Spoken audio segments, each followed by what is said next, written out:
সুজিত বসু, ইনি টিএমসির দমকল মন্ত্রী ছিলেন।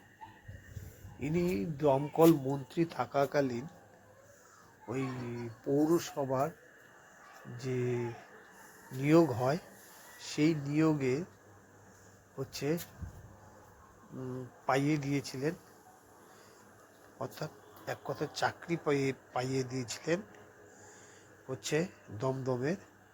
সেখানে ৩,৬৫০ জনকে চাকরি হচ্ছে লেনদেনের মাধ্যমে পাইয়ে দিয়েছেন।